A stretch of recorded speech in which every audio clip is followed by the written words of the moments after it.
எல்லாரும் கேட்கக்கூடிய மிகப்பெரிய ஒரு கேள்வியாக இருக்கிறது வந்து இலங்கை ஒரு சின்ன ஒரு நாடு. அமெரிக்க ஈரான் யுத்தம் நடந்து கொண்டிருக்குது. இந்த அமெரிக்க ஈரான் யுத்தம் காரணமாக வந்து இலங்கையில் மிகப்பெரிய பொருளாதாரம் சம்பந்தமான பிரச்சனைகள் ஓடிக்கொண்டிருக்குது. எரிபொருள் சம்பந்தமான பிரச்சனைகள், எரிபொருள் விலைகள் அதிகரிக்கப்பட்டிருக்குது. எரிபொருளுக்காக மக்கள் நீண்ட வரிசையில் காத்திருக்க வேண்டிய நிலைமைகள் இருந்து கொண்டே இருக்கிறது. அதே மாதிரி எரிவாயு சம்பந்தமான பிரச்சனைகள், உணவுப் பொருட்களுடைய விலைகள் அதிகரிக்கப்பட்டிருக்குது. இந்த மாதிரி நிறைய பொருளாதாரம் சம்பந்தமான சிக்கல்கள் இப்போ ஓடிக்கொண்டிருக்கிற நேரத்தில் எல்லாருக்குள்ளே இருக்கிற மிகப்பெரிய ஒரு கேள்வி என்ன அப்படின்னு சொன்னால், இந்தியாவில் ஏன் இது இல்லை? இந்தியாவினுடைய பொருளாதாரம் இன்னும் அவ்வளோ பெரிய ஸ்ட்ராங்காக இருக்கா அப்படின்னு சொல்லியும், அதே மாதிரி இந்தியாவில் ஏன் எரிபொருளுக்கான தட்டுப்பாடு ஏற்படவில்லை? இந்த மாதிரி நிறைய கேள்விகள் இருந்து கொண்டிருக்குது.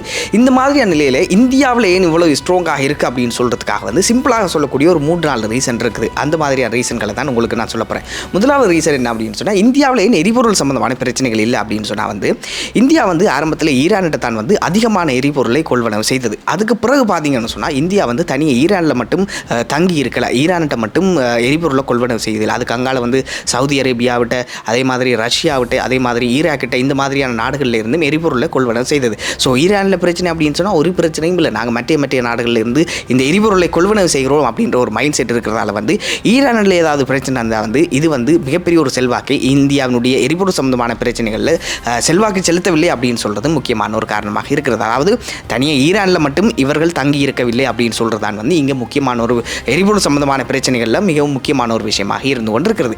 அதை விட வந்து இந்தியாவினுடைய சுயதேவை பொருளாதாரம் அப்படின்னு சொல்லக்கூடிய, அதாவது உள்நாட்டு உற்பத்திகள் சம்பந்தப்பட்ட பிரச்சனைகள், அதாவது உள்நாட்டு உற்பத்தி வந்து கடந்த காலங்களை விட இப்போ அதிகரிச்சிருக்கிறது அப்படின்னு சொல்லித்தான் சொல்லணும். அதாவது உள்நாட்டு பொருளாதாரம் சம்பந்தமான வலிமை கடந்த காலங்களை விட இப்போ அதிகரிச்சிருக்கிறது. உள்நாட்டிலேயே எல்லாம் இருக்கும்போது எதுக்காக நாங்கள் வெளிநாடுகளில் தங்கி இருக்கணும் அப்படின்ற ஒரு கேள்வி இருக்குது தானே. ஸோ உள்நாட்டில் நல்ல ஒரு பொருளாதார வலிமை இருந்துச்சு அப்படின்னு சொன்னால் எந்த விதமான பயமே தேவையில்லை. இதுவும் வந்து ஒரு மெயினான ரீசனாக இருந்து கொண்டிருக்கிறது. அதை விட வந்து இந்தியாவுக்கு அமெரிக்காவோட நல்ல பொருளாதார ரீதியான, அதாவது பிஸ்னஸ் சம்மந்தமான நல்ல ஒரு கோஆப்ரேஷன் ஒன்று இருந்து கொண்டே இருக்குது. அதன் காரணமாக வந்து அவங்களோட பிஸ்னஸ், அந்த நல்ல ஒரு பிஸ்னஸ் ஓடிக்கொண்டிருந்துச்சு அப்படின்னு சொன்னால் எந்த விதமான பிரச்சனைகளும் இருக்காதானே. அந்த ஒரு காரணமும் இதுக்கு மெயினான ஒரு ரீசனாக இருந்து கொண்டிருக்குது.